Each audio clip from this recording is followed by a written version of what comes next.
All right. Thanks for tuning in. I'm Steve. I'm Lynn. And this is our bike shop, Maklin Bike Shop. This is going to be the first one of these that we do. If you've already been on the YouTube channel, you'll see that we've been putting some GoPro videos out. But we're going to get a little bit more regular with getting some media out there. We're kicking off 2024. We're pretty excited about the year. We got a lot going on in our shop. We've got a couple of the new brands.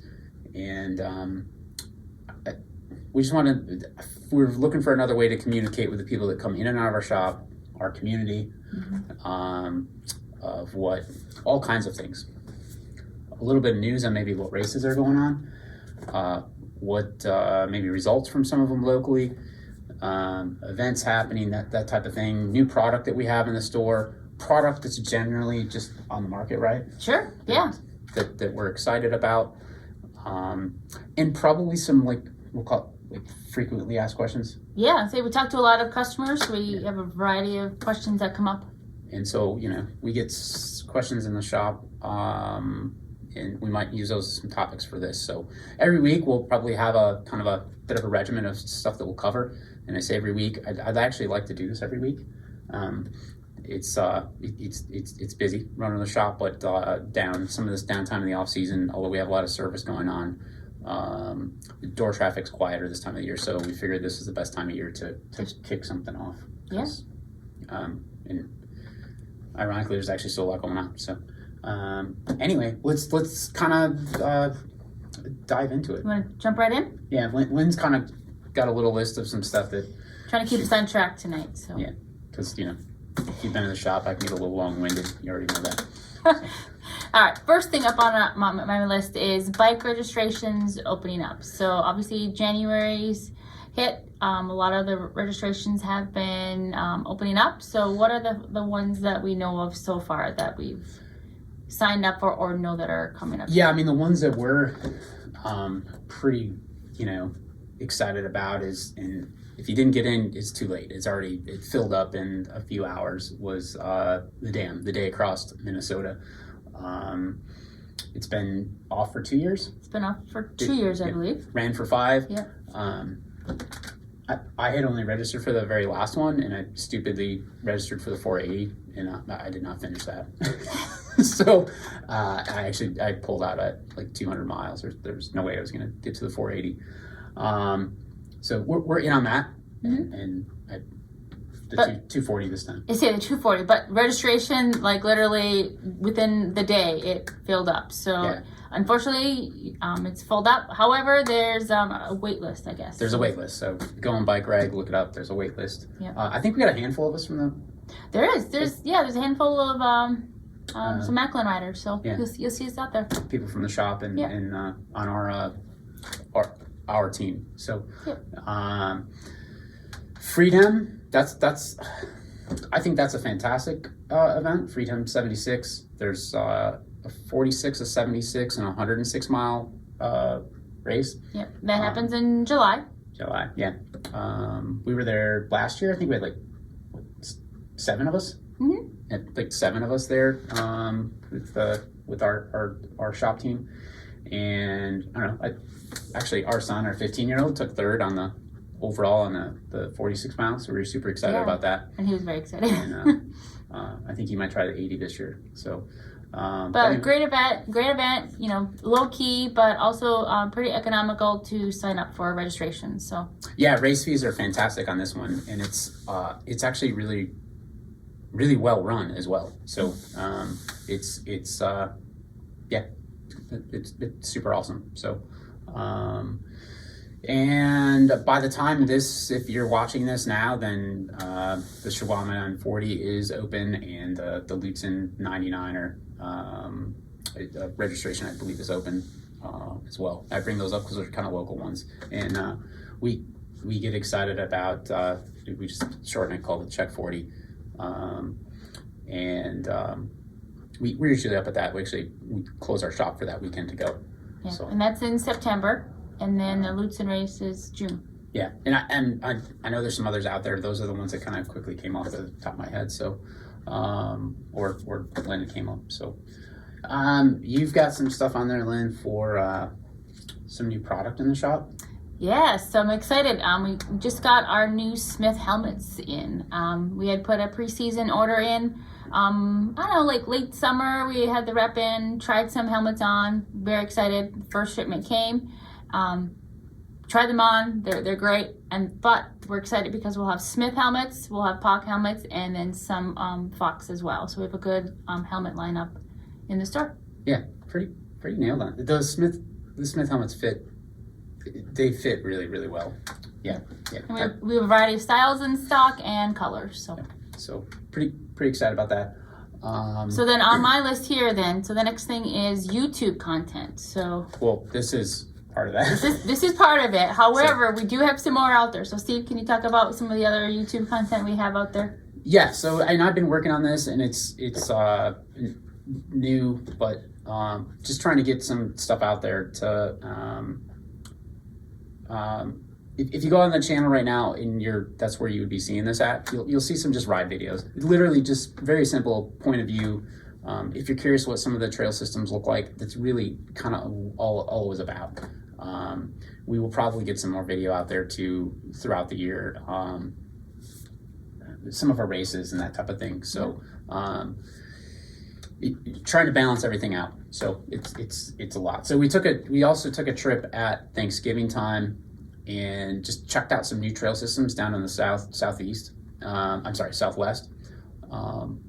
Just not off the beaten path, but just trail systems that we don't hear people talking about. We always hear about Sedona and Moab, but if you're taking a road trip to the southwest, there's some amazing trails to stop and try out. So we've got a bunch of GoPro content there, and using some telemetry software, actually pulling some of the GPS data out of the Garmin's and power meters, and that's pretty cool to overlay too. It just takes a little bit of work, but anyway, people are always asking us where we've ridden, where we're going, where we're riding, so we thought it'd be fun to share. Yeah, and we'll have more out there as the season progresses. So. Yeah. And then this is, like I said, we'd like to try to do this every week. We're probably potentially like twice a month at the least. So yeah. We're not very good at about sending out like shop emails and that type of thing, and I'm not sure everybody wants to get the emails. So this is, if you want to subscribe to the YouTube channel, you can find these and get some of the updates and things are going on. So perfect. And then if you want something else added that we maybe don't talk about, let us know, and we can certainly figure what makes sense to add. It's not on the list. You have Smith helmets because that's just like a really quick recent one. But before Christmas, and we haven't. Did you send out an email on this, the Bianchi? No, I haven't. So that's a new thing too. Yeah. I don't know if you can see this in the camera, but there's one of the new bikes sitting off to behind Lynn on the I guess it'd be your right, or her left.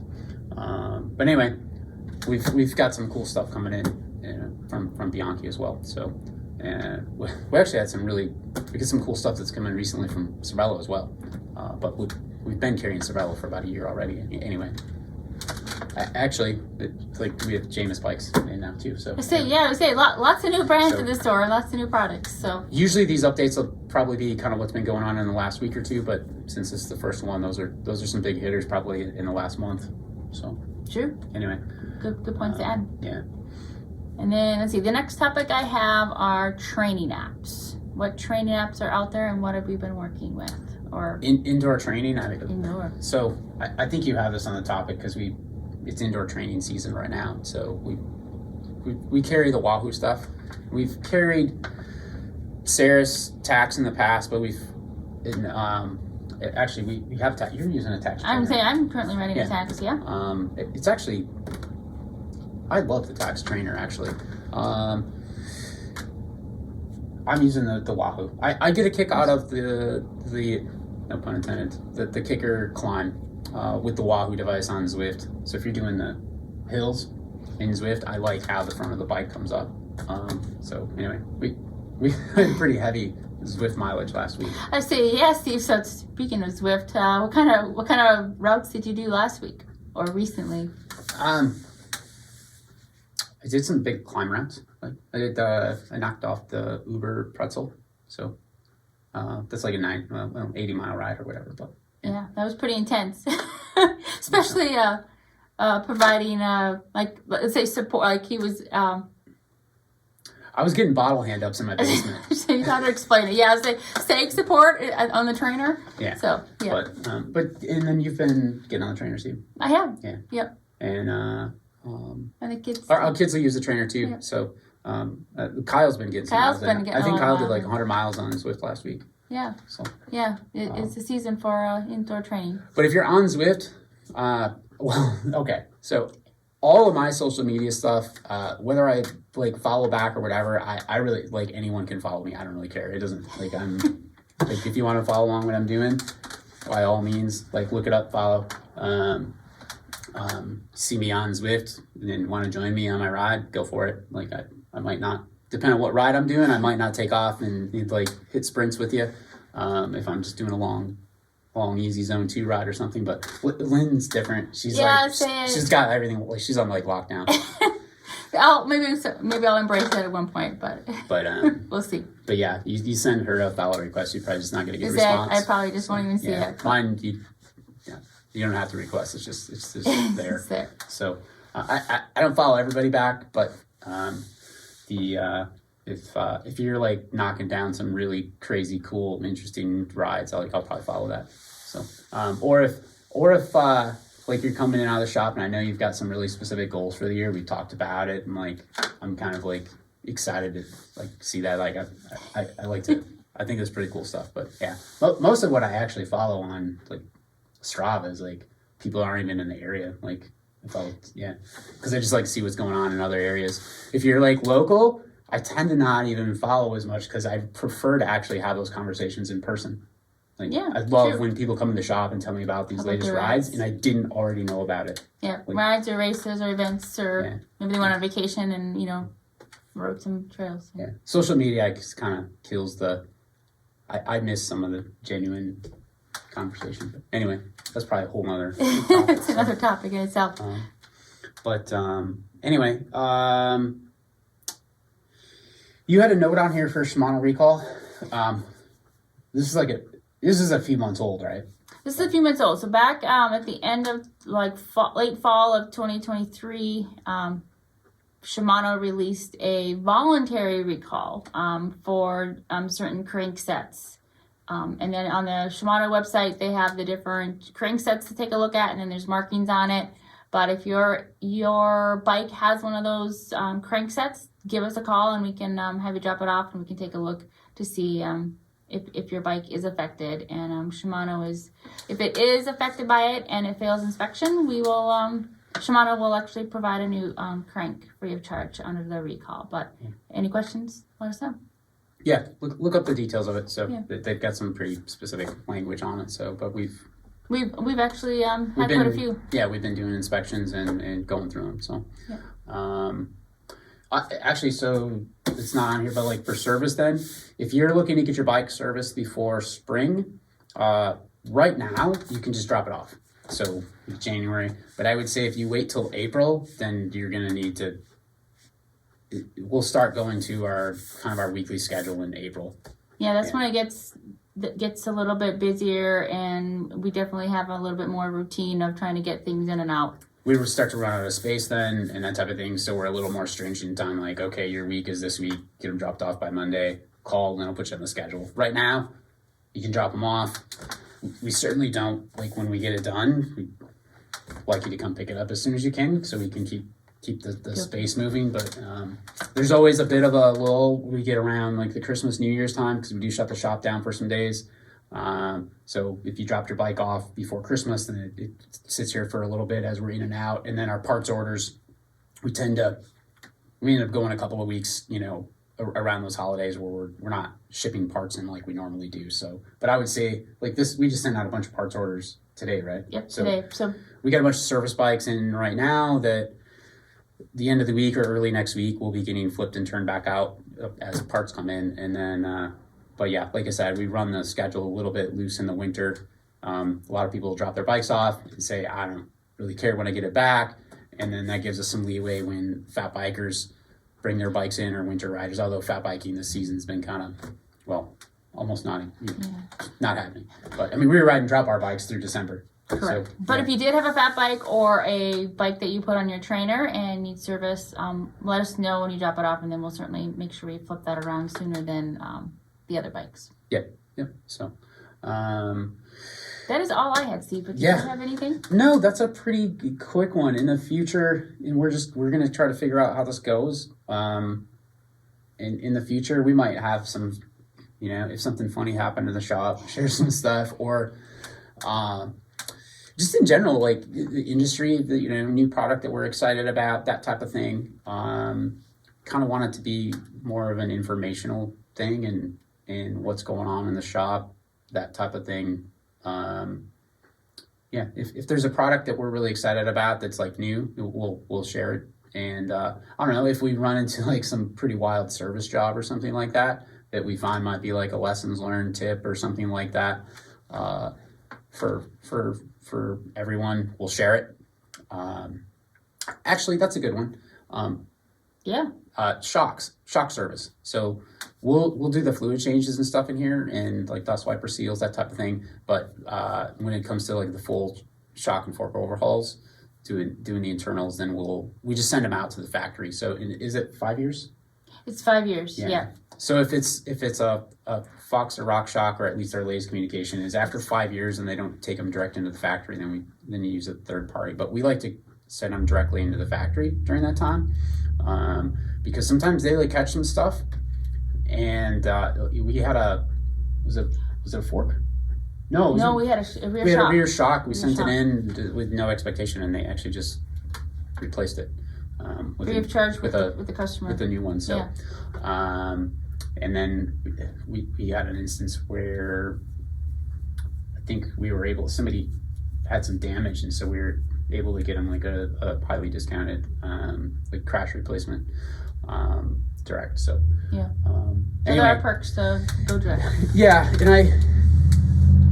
Anyway, I guess more so where I was going was this is the right time to get it done. And actually, the longer you wait at this point, because you submitted something yesterday in our date into Fox on those. It's like it's a couple weeks out to 29th. So it's like 2.5 weeks out. Yeah, right for now. me to actually send the actual shocks out to them. So then of course, for them to work on it and turn it around. So so it's if you wait till March, you're not going to be real happy when you get your bike back. So if you do have fork and shock service that you want done, if it's just like the fluid changes and stuff, that's not a big deal. We'll turn it around in here. But if we need to send it out for something, that I'd start getting them in now. That's kind of a. I think it's. Oh, that was the other one. So I can't think of anything else. That's right now. I'm good. No reason to just keep jacking my jaws for no reason. Well, thanks for tuning in, and we'll see you next time. Yeah, thanks.